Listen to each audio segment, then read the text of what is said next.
What's going on, guys? It's Cimo. So today I'm bringing to you a video on how to beat Thunder Dragons. Earlier on, we did an introduction to Thunder Dragons, talking about all the cards a little bit more in depth. Then we did a Thunder Dragon combo tutorial showing just what the deck is capable of doing on a very basic level. And then we also showed off a Thunder Dragon deck profile so you guys can kind of understand how the deck is supposed to look. But today, if you're going up against the deck, you're going to want to have the tools at your disposal in order to know how to play against it. So this video is for you guys, especially those competing at the YCSs, YCS Niagara and YCS London specifically, and so I really hope you guys enjoy this video. But before we get into it, if you haven't already, be sure to subscribe to the channel and hit that notification bell so you don't miss a single upload. And if you really enjoy these how to beat videos along with the rest of the content that I produce, then consider supporting me via Patreon or becoming a YouTube channel member, because it's thanks to people like Adam and Sigurd that I'm able to bring you this content on a daily basis. So if you're interested, hit the join button down below or check out the links in the description. But without further ado, let's go ahead and get right into it. So when it comes to Thunder Dragons, the big elephant, or I guess the big dragon I should say, in the room is Thunder Dragon Colossus, because this card is so oppressive in the fact that it just locks you out from being able to search into your deck. It's very difficult to remove from the field because it has built-in protection, not to mention it also has 2600 attacks. So what do we do to stop this? Well, effect negation, effect negation, effect negation. That is the name of the game, because if we can negate the effects of Thunder Dragon Colossus, then we're pretty much going to have free range to be able to take control of any game. This is where a card like Infinite Impermanence definitely comes in handy, because not only is it technically a hand trap where you can use it if you lose the die roll going second, so you've got the flexibility there, but then you can just go ahead and slap it down, negate the Colossus effect, or you can just set it and potentially negate other cards like other spells and traps your opponent may play if they happen to play it in the same column as Impermanence. So having that flexibility, also not to mention it's not once per turn, is really powerful and definitely a card you're going to want to have in that matchup. Another card though, if I can talk about it, you know I'm going to, Forbidden Chalice. One of my favorite cards of all time. Forbidden Chalice is also very flexible because it is a quick play spell, so you can pretty much immediately use it in the threat of a Thunder Dragon Colossus. You have built-in effect negation, it's also not once per turn, and that 400 attack swing can also sometimes matter in very niche scenarios, just depending on the situation. So definitely a card you're going to want to consider, and a very flexible card to have at that. But another card we haven't talked about in quite some time is Breakthrough Skill. Now, I know Breakthrough Skill is a little bit slow because you do have to set it for a turn, but the value that Breakthrough Skill has is that you get to use 2 effect negations for the price of a single card. When you flip it up the first time, you can negate one thing, then you can banish it from your graveyard to negate something else. So even if your opponent reestablishes a Thunder Colossus after you remove the first one, you can banish that Breakthrough Skill, negate the second one, and proceed to take control of that game. Breakthrough Skill is a pretty neat card, and depending on the deck that you're playing, if you might go into more of an attrition-based game that might go on longer, Breakthrough Skill is definitely something to consider.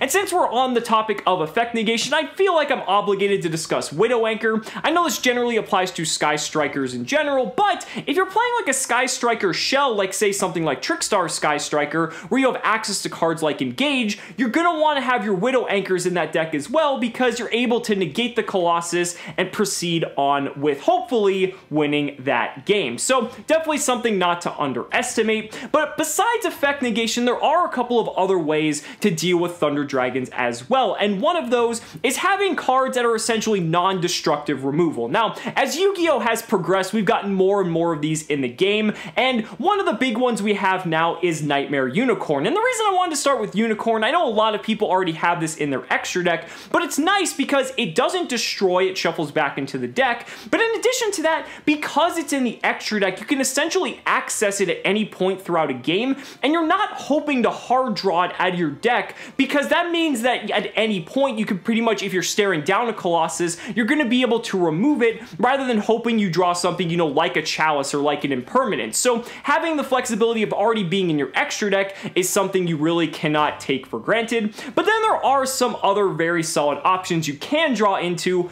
like kaijus. Anytime there's a very annoying boss monster that you don't want to deal with, just tribute the fuck over it, and now you don't have to worry about it. Kaijus have always been an answer for cards like this, and this deck is no exception. Kaijus are extremely powerful and still see some play to this day, even in some Burning Abyss variants looking to OTK their opponents. So definitely something to look out for. But another couple of options would be something, you know, along the lines of Mind Control. Now, Mind Control has proven itself to be an amazing card ever since links have been introduced into the game, but now against Thunder Dragons, you can just take control of their Colossus. Not only are you no longer under the effect of it, but you can just link it off into something of your very own. Not to mention, it is extremely versatile in a lot of other matchups beyond Thunder Dragons themselves. So don't be too surprised if you see Mind Control running around. But one card that I don't really see a lot of people talking about is Book of Eclipse. Now, Book of Eclipse is very good for one particular reason. What the Thunder Dragon players are attempting to establish is not just one copy of Colossus, but multiple. Because the thing is, even if you draw your Impermanence, your Chalice, whatever your out may be,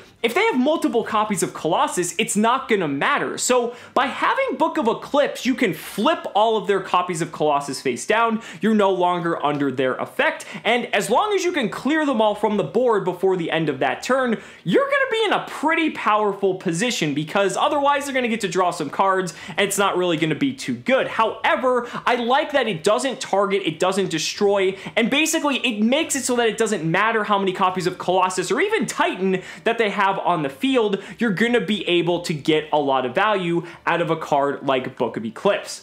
Now, I do want to talk about a couple cards specifically good for going first or for going second that you might want to incorporate in your side deck for this particular matchup.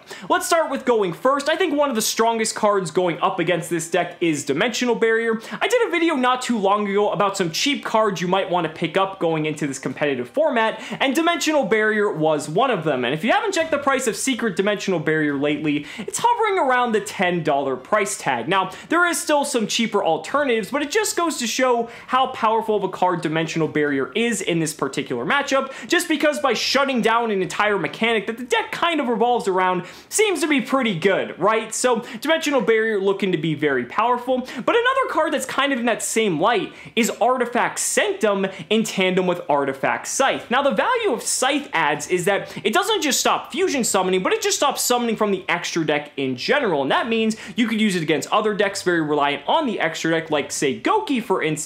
So it's a pretty good card not only just for Thunder Dragons, but for other particular matchups as well. And with the inclusion of Trap Trick, the new trap card out of Soul Fusion, you can effectively run like 6 copies of either Dimensional Barrier or Sanctum in your main deck to help turbo it out on your first turn and see it as quickly as possible. So that's something you can try out if you really want to. Couple of other cards though, Imperial Iron Wall is kind of okay. I mean, it stops banishing, which Thunder Dragons tend to do a lot of. Sometimes it might not be enough, and there are ways that the deck can out it, but it's something that if you can pull it off and they don't have an out for it, it could just outright win you the game. But another really good card that they don't have a lot of outs for is Inspector Border. The deck has so many effects that have to activate in order to get the deck going that if they don't have like a way to negate the effect of the Inspector Border, or like hard draw something like Instant Fusion to go into something like Raijin, their options are actually kind of limited, and Inspector Border can put in a lot of work. Not to mention, the deck doesn't really have a lot of normal summons, so 2000 attack